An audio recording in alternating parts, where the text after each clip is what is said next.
तो कब्जा करने वाले थे, उन लोगों से प्रशासन के लोगों ने साठ गांठ करके मोटे पैसे लिए थे। इस मामले में जबरदस्ती गलत करवाना चाहते बाबूलाल जी बैरवा से। तो बाबूलाल जी बैरवा मरे तो सुसाइड के ऊपर नोट ये लिखा ऊपर लिखा था जय भीम। वो बाबा साहब को मानते थे। उन्होंने कहा मैं मर भले जाऊंगा लेकिन मैं गलत नहीं करूंगा। दाल में काला नहीं, पूरी दाल काली है। भाजपा सरकार बड़ी चोर है। नमस्कार दोस्तों, आप देख रहे हैं राजस्थान टीवी न्यूज चैनल में। आपके साथ में जितेंद्र कुमार। मैं अभी मौजूद हूँ राजधानी जयपुर के अंदर SMS हॉस्पिटल पर, जहाँ पर बात करेंगे यहाँ बाबूलाल बैरवा को मामले को लेकर के यहाँ पर प्रदर्शन चल रहा है। हम जानेंगे क्या पूरा मामला है, क्या प्रशासन का अभी तक क्या कार्रवाई रही है, संपूर्ण जानकारी हम यहाँ से प्राप्त करेंगे। यहाँ पर धरनाकारी है उनसे। वो कब्जा करने वाले थे, उन लोगों से प्रशासन के लोगों ने साठ गांठ करके मोटे पैसे लिए थे। इस मामले में जबरदस्ती गलत करवाना चाहते बाबूलाल जी बैरवा से। तो बाबूलाल जी बैरवा मरे तो सुसाइड के ऊपर नोट ये लिखा ऊपर लिखा था जय भीम। वो बाबा साहब को मानते थे। उन्होंने कहा मैं मर भले जाऊंगा लेकिन मैं गलत नहीं करूंगा। नमस्कार सर, पहले तो आपका शुभ नाम। मेरा नाम गीगराज है जी। ये आज बात करते हैं बाबूलाल बैरवा का पहला मामला क्या है, पूरा मेरे को खुल के बताइए। मामला ये है, राजस्थान में चोरी हो रही है, हत्याएं हो रही है, संस्थागत हो रही है। ये मामला भूमाफियाओं से मिला हुआ है। मुकंदपुरा में एक बहुत महंगी ज़मीन थी, करोड़ों रुपए में उसके दाम थे, और उस ज़मीन को बेचने में भूमाफियाओं का साथ था। भूमाफियाओं को उनके जो पुलिस के सीनियर अधिकारी हैं उनका सहयोग था। उस ज़मीन में ज़बरदस्ती अवैध नोटरी करवा के और उस ज़मीन को वो ज़बरदस्ती वहाँ पर कब्जा करना चाहते थे, और जो उन्होंने गलत करने से मना किया उनको सस्पेंड किया गया। ये सुसाइड कौन थाने में किया? ये चौकी है वहीं पर मुकंदपुरा के पास में, भाखरोटा के पास। हाँ, अभी डेड बॉडी वगैरह यहाँ पर है? डेड बॉडी यहाँ पर है। न्याय की मांग कर रही है राजस्थान सरकार से। संबंधित सीनियर अधिकारियों को हमने बता दिया है। प्रशासन के लेवल का काम ही नहीं है। कमिश्नर साहब हैं बिज्जू साहब, जो जैसे बिज्जू साहब, तो इनका तो खुद का वो आरोप लगा रहे हैं कि 40 लाख साहब आपके नाम से लिए हैं। तो कमिश्नर साहब से तो हम न्याय की उम्मीद ही क्या कर सकते हैं। न्याय की उम्मीद हो DG साहब खुद इन्वॉल्व हो इसके अंदर और खुद एक्शन लेकर इनको सस्पेंड करें। अब से अब सुसाइड नोट के अंदर कुछ लोगों के नाम भी हैं, कुछ अधिकारी हैं, पत्रकार समिति। मुख्यमंत्री बैरवा जी से न्याय की उम्मीद की है। उप मुख्यमंत्री जी से न्याय की मांग की है। उन्होंने अपने बेटे का उन्होंने नाम लिखा है कि बेटा आप रुके रहना। पत्नी का नाम लिखा है कि मेरी अस्थियां तब तक मत लेना जब तक मेरे आरोपियों को गिरफ्तारी नहीं हो जाए। उन्होंने अपने बेटी का नाम लिखा है कि मेरी बेटी को बाबा साहब अम्बेडकर जी की मूर्ति के सामने माला पहना करके उनकी शादी करना। और उन्होंने नाम लिखे हैं 4 लोग जो ये पीछे लिखे हुए हैं। ये बड़े चोर हैं, आप देख लो कितने मोटे मोटे नाम लिखे हैं। पत्रकार है ये, जो पत्रकारिता नहीं, ये ब्लैकमेलिंग करता है अधिकारियों की, कर्मचारियों की, और उनसे पैसे हटने का काम करता है। ये ईमानदार अधिकारी थे, ना तो इनके पास पैसे थे, ना इन्होंने गलत काम किया था, लेकिन ब्लैकमेलिंग की गई उनकी। आरोप लगा रहे हो पत्रकारों के ऊपर, अधिकारियों के ऊपर? बिल्कुल सीधा आरोप। में हम क्या लगा रहे हैं, सुसाइड नोट में लिखा हुआ है, बिल्कुल स्पष्ट लिखा हुआ। देखो अब ये चोर देखो कितने बड़े, अतिरिक्त पुलिस अधीक्षक, कितना बड़ा नाम है, चोर है ये। 3 दिन से धरना आपका जारी है। आगे भी क्या एक्टिविटी है अभी? आगे भी जारी रहेगा। जब प्रशासन को कुछ नहीं, हाथ में नहीं है ना प्रशासन। भाई कमिश्नर लेवल तक तो क्या ही बात हो, बताओ आप खुद जब इन्वॉल्व हो इस चीज़ के अंदर, उनका नाम है, तो क्या कमिश्नर साहब से बात करें।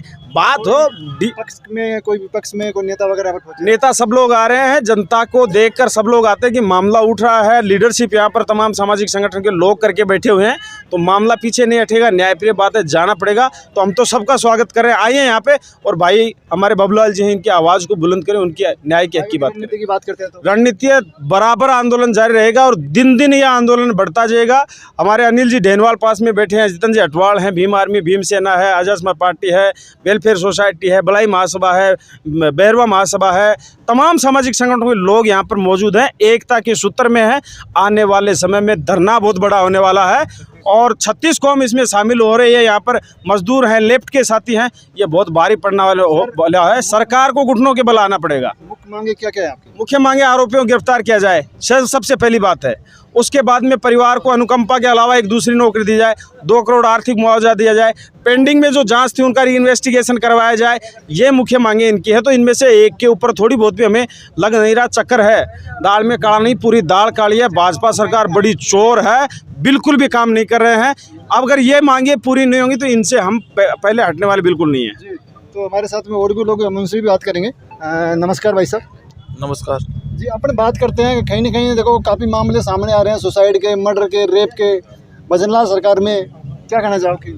भजनलाल सरकार में ये कहना चाहते हैं कि हमारे समाज के मंत्री बैठे हैं और हमारे समाज में ऐसे क्यों हो रहे हैं, इनको रोकने का प्रयास किया जाए सरकार से।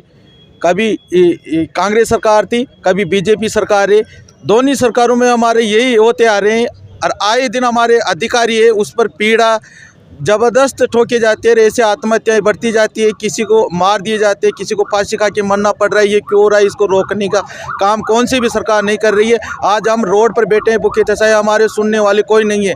हमारे समाज के नेता तो बैठे हैं पर हमारी सुनने वाली नहीं है। हम उनसे ये कहने चाहते हैं कि ये आने वाली स्थिति में बहुत बड़ा आंदोलन होगा और हमारे गांव से लोग आ रहे हैं, बाहर से लोग आ रहे हैं, सभी समाज में 36 कौम से लोग आ रहे हैं। जो पीड़ित है वो सब आएंगे। आज हमारे में है तो कल दूसरों में होंगे। इसको रोकथाम के लिए हम यहाँ डटे रहेंगे, चाहे हमारे को मरना मंजूर पड़े। इसी सरकार में और इसी दने में हमको जीने के जिक्र हम क्या करेंगे। इसलिए हम इस न्याय के लिए हम बैठे रहेंगे, डटे रहेंगे, चाहे हमारा प्राण क्यों नहीं चले जाइए। तो आप लाइव तस्वीरों में देख सकते हो कि धरना जारी है और भी हमारे साथ में साथी है। नमस्कार सर, पहले आपको सुनना। जोहार प्रकृति परमेश्वर, नमस्कार, अस्सलाम वालेकुम। बहुत हार्दिक आभार जितेंद्र जी, राजस्थान टीवी न्यूज़ का जो गरीबों की आवाज़ बनके इस तरह पीड़ा को दिखा रही है। जो बड़े मीडिया मंच हैं वो दबाते हैं गरीबों की आवाज़ को, आज कवरेज नहीं करते हैं। और आप जैसे जो मीडिया यहाँ आके जनता की पीड़ा को बता रही है, इसके लिए बहुत हार्दिक आभार जी। दर्ज कराइए, क्या पूरा मामला है? ये FIR संख्या 293 पुलिस की दर्ज हो गई है।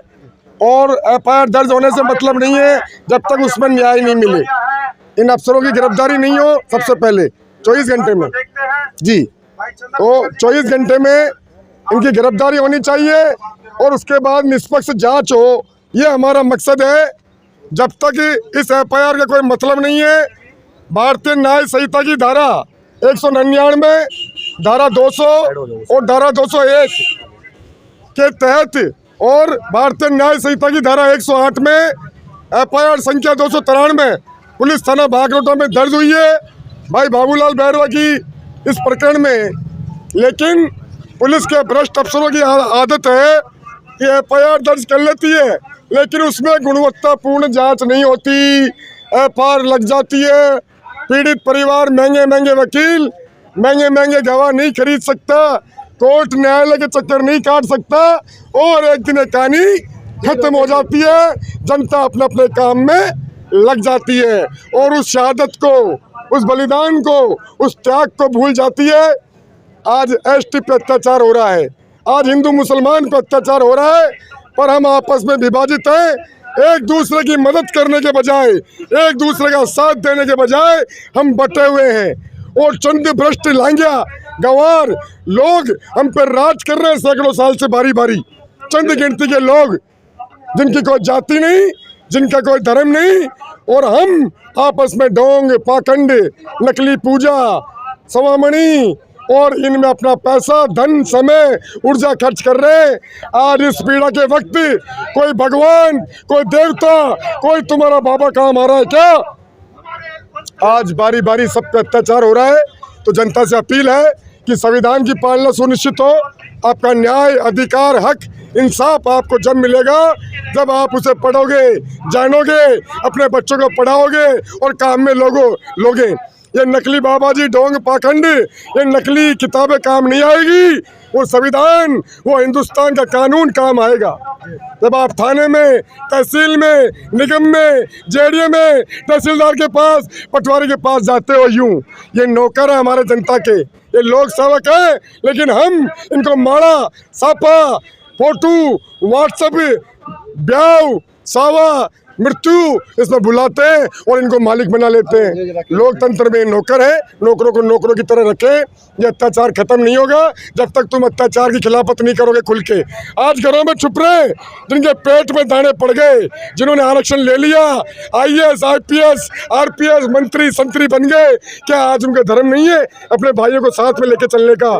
लेकिन इसके जिम्मेदार आप सब लोग हो जो नकली फूल पंजे। क्या आपकी पीड़ा में फूल आएगा, पंजा आएगा?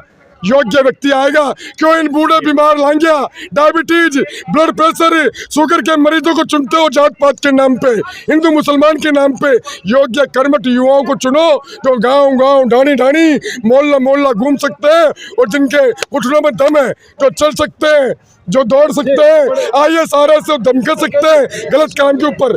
जी अपन और भी लोग हमारे साथ में हैं, उनसे भी बात करिए इस मामले को लेकर के। सर पहले तो आपका शुभ नाम क्या है? इनकलाब। मेरा नाम रवि कुमार सिकदार है और मैं राजस्थान यूथ कांग्रेस के प्रतिनिधि के रूप में इस धरने को समर्थन देने के लिए पहुंचा हुआ हूँ। पहले तो आपको बहुत बहुत बधाई हो, यहाँ पर आप सपोर्ट करने के लिए यहाँ पर पहुंचे हुए राजस्थान टीवी चैनल के माध्यम से। सर आप किस नज़र से देखते हो, आप प्रशासन से बात करते हैं, प्रशासन की तरफ से क्या एक्टिविटी है और सरकार की तरफ से क्या एक्टिविटीज में? सबसे पहले तो मैं राजस्थान टीवी न्यूज़ के माध्यम से भाई बाबूलाल बैरवा जी के भावभीनी श्रद्धांजलि अर्पित करता हूँ। साथ ही आपने जिस प्रकार के प्रश्न मुझ पर दागे हैं या पूछे गए हैं कि सरकार और प्रशासन का क्या रवैया रहा है, आप देख सकते हैं कि 3 दिन बीत चुके हैं, लेकिन जो बात करते हैं नैतिकता की और मानवीयता को तार-तार करते हुए ये लोग आकर परिजनों से मुलाकात नहीं करते हैं। कोई भी किसी प्रकार का ढाढ़स बंधाने यहाँ आदमी नहीं पहुँच पाता है, तो ये मानवीयता के लिए शर्मसार करने वाली बात है। और आप देखिए, कानून सबूतों पे चलता है, एविडेंस पे चलता है, सीधी सी बात है। जो व्यक्ति जिसने सुसाइड किया है, जिसने फांसी का फंदा लगाया है, वो फंदा स्वतः लगाया है, लेकिन जो उस फंदे के पीछे हाथ थे, उन चारों लोगों के जिनके हाथ मौजूद थे वो नाम यहाँ पर लिखे हुए हैं। उसके बावजूद, क्योंकि जिसको बोलते हैं लाइव एविडेंस, लाइव एविडेंस से बढ़कर कोई एविडेंस नहीं है। मरने वाला व्यक्ति खुद नाम लिखकर चला जाता है, उसके बावजूद किसी प्रकार का कार्रवाई नहीं होना। कार्रवाई तो होना नहीं होना वो एक अलग विषय है। आप परिवार के मुखिया हैं, मुख्यमंत्री जी आज परिवार के मुखिया हैं, उप मुख्यमंत्री जी हमारे परिवार के मुखिया हैं। परिवार के मुखिया की जिम्मेदारी निभाते हुए यहाँ पर आकर हमें ढाढ़स बंधवाते, हमें विश्वास जताते, लेकिन बिल्कुल निष्कृष्टता और नीचता का परिचय देते हुए वो यहाँ से नहीं हट रहे हैं। लेकिन मैं आपको बताना चाहूँगा और आपके चैनल के माध्यम से उनको अवगत भी कराना चाहूँगा कि जो संघर्ष समिति के माध्यम से जाँच जो मांगे यहाँ पर रखी गई है उन पर काम करें। अगर काम नहीं करते हैं तो राजस्थान युवा कांग्रेस का कार्यकर्ता तो इनके साथ है ही है। राजस्थान का हर युवा, मैं कांग्रेस प्रतिनिधि के रूप में बाद में, पहले एक सामाजिक कार्यकर्ता के रूप में यहाँ पर खड़ा हूँ और आखिरी सांस तक जब तक परिजनों को न्याय नहीं मिलता है हम लोग न्याय की लड़ाई को निरंतर जारी रहेंगे। जो कहते हैं कि हम नहीं सहेगा राजस्थान का नारा देखकर ये लोग आए थे, लेकिन नहीं सहेगा राजस्थान कहीं पर दिखाई नहीं दे रहा है। आज सहनशीलता तार-तार होती हुई नजर आ रही है।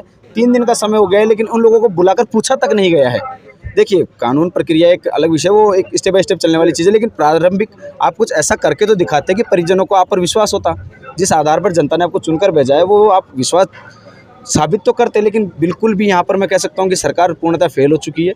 इनको कोई मतलब नहीं है, क्योंकि आप समझ भी सकते हैं कि यहाँ पर दिल्ली से सरकार चल रही है, कानून व्यवस्था बिल्कुल लचर है। अगर कानून व्यवस्था ही ठीक होती तो शायद हमारा भाई फांसी के फंदे तक नहीं पहुंच पाता। इसमें भ्रष्ट IAS IPS और गठबंधन जोड़ है। मेरे साथ में और भी लोग हैं। सर क्या लगता है, लगातार मामले से सामने आ रहे हैं, दुष्कर्म की बात करते हैं और बात करते हैं, आत्महत्या की बात करते हैं, मर्डर की बात करते हैं, ऐसे ऐसे राजस्थान के अंदर मामले सामने आ रहे हैं। SC की बात करते हैं, OBC की बात करते हैं, जनरल की बात करते हैं, बहुत सारे मामले सामने। क्या कहना चाहोगे सरकार की एक्टिविटी?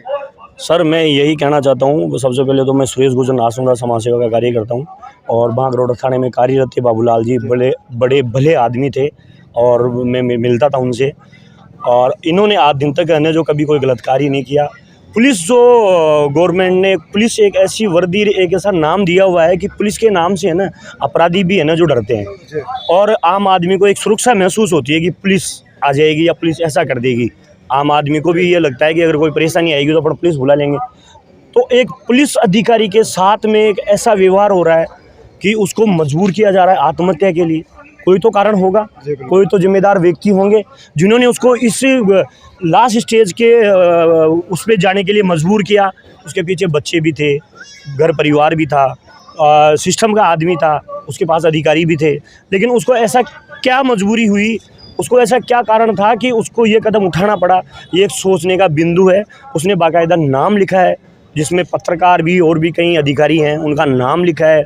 उसने अपने सरकार के नुमाइंदों से अपील भी करी है न्याय की, अपने बेटों का भी नाम लिखा है। तो ये एक बहुत शर्मनाक विषय है और मैं सुबह से इस धरने के समर्थन में हूँ, और जब तक ये धरना रहेगा तब तक मैं इस धरने के साथ और मांगों को मनवाएंगे। जी। हाँ, और बाबूलाल जी को न्याय दिला के रहेंगे। तो आप देख सकते हो यहाँ पर मैं एसएमएस हॉस्पिटल के यहाँ पर खड़ा हुआ हूँ, जो मोर्चरी यहाँ पर भी लगातार इनका 3 दिन से धरना प्रदर्शन जारी है। और इनका कहना है कि जब तक कि प्रशासन के द्वारा, जो बजल्ला सरकार के द्वारा इनकी जो मुख्य मांगे हैं जिन्होंने बताई थी, नौकरी वगैरह कुछ मांगे हैं इनकी, तो जब तक मांगे पूरी नहीं हो जाएगी तब तक ये धरना जारी रहेगा। तो आप देखते रहिए राजस्थान टीवी न्यूज़ चैनल में, आपके साथ में जितेंद्र कुमार, जयपुर सिटी।